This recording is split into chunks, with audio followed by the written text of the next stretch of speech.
Урматтуу Коопсуз кеңеши мүчөлөрү, бүгүн бүт дүйнө жүзүндө санариптик технологиялардын өнүгүшүнө күбө болуп жатабыз. Санариптик технологиялар мамлекеттик башкарууну элге кызмат көрсөтүүнү жакшыртат. Жалпы элдин жашоо деңгээлин көтөрүүгө оң таасирин тийгизет. Жаңы технологиялар экономиканы көнүмүш секторлорун өзгөртөт. Бизнес оптималдуу жүргүзүүгө жана экономиканын өсүшүнө өбөлгө түзөт. Жасалма интеллект эмгектин өндүрүмдүүлүгүн жогорулатат. Маалыматтар базасын өзү жаңы баалуулукка айланып баратат. Алдыбызда мурда болбогон жаңы мүмкүнчүлүктөр ачылууда. Өлкөнүн ылдам өнүгүшүнө багытталган жаңы мүмкүнчүлүктөрдү пайдалануу азыркы учурдун мамлекеттик бийликке болгон өктөм талаптарынын бири болуп саналат. Биз сиздер менен чогуу Кыргыз Республикасынын өнүктүрүүнүн улуттук стратегиясы кабыл алганбыз. Анда өлкөнү санариптик трансформациялоо негизги багыт катары белгиленген. Бүгүнкү каралып жаткан санариптик трансформациялоо концепциясы мамлекеттик башкаруу системасын өзгөртүүгө багытталган. Ошондой эле өлкөбүздүн башка чөйрөлөрүндө да санариптештирүү процессин кеңейтет.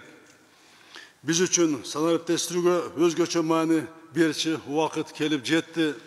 Эң башкысы келечек санариптик технологияларда экенин жакшы түшүнүп турабыз.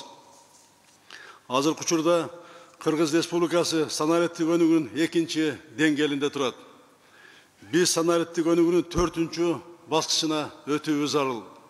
Ал үчүн бардык бийлик бутактары бул максатка өзгөчө көңүл буруп, катуу аракет жасашы керек. Дүйнөнүн алдыңкы өлкөлөрү бул баскычтан өтүү үчүн оңдогон жылдарды коротушкан. Биз бул аралыкта кыска мөөнөт ичинде басып өтүшүбүз зарыл. Жайбаракка жүргөнгө бизде убакыт жок, убакыт аз. Бизде дүйнөлүк өнүгүүдөн артта калтырган бир катар көйгөйлүү маселелер бар. Алардын негизлерин мен белгилеп кетейин. Маалыматтык технологияларды киргизүүнү каржылоо жагы абдан начар. Анын үстүнө санариптештирүү боюнча стратегиялык документ жок.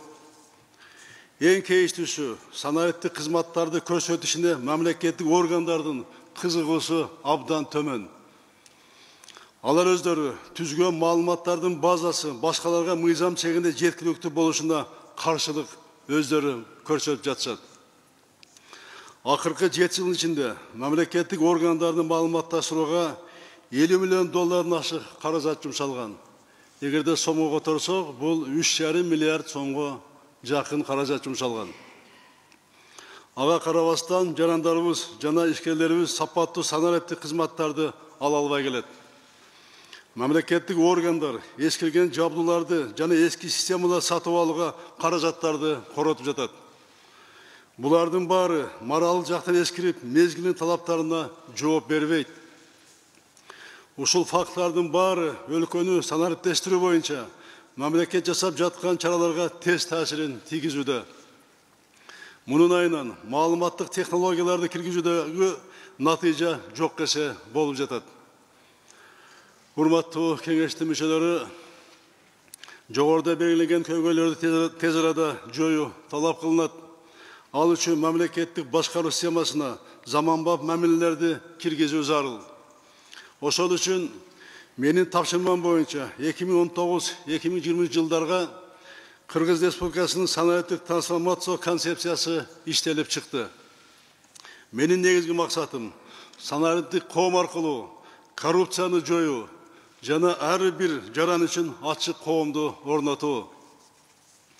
Мамлекеттик бийликтин негизги функцияларын аткаруу үчүн санариптик технологияларды кеңири колдонуу зарыл. Бул иш мыйзам чыгаруу, сот процессин жүргүзүү, аткаруу бийлигинин функцияларына тиешелүү. Айрыкча укук коргоо, саламаттык сактоо, билим берүү, банк системасын, салык жана бажы тармактарын камтышы керек. Бүгүнкү коопсуздук кеңешинде кабыл алына турган чечимдер ушул көйгөйлөрдү чечүүгө багытталган. Жалпы коомубуз ушул багытты колдогондо гана биз бул иштин ийгилигине жетебиз. Коомдун колдоосу биз үчүн өтө маанилүү. бүгүнкү коопсуздук кеңештин маңызы элибизге ушул максаттарды жеткизүүдө турат.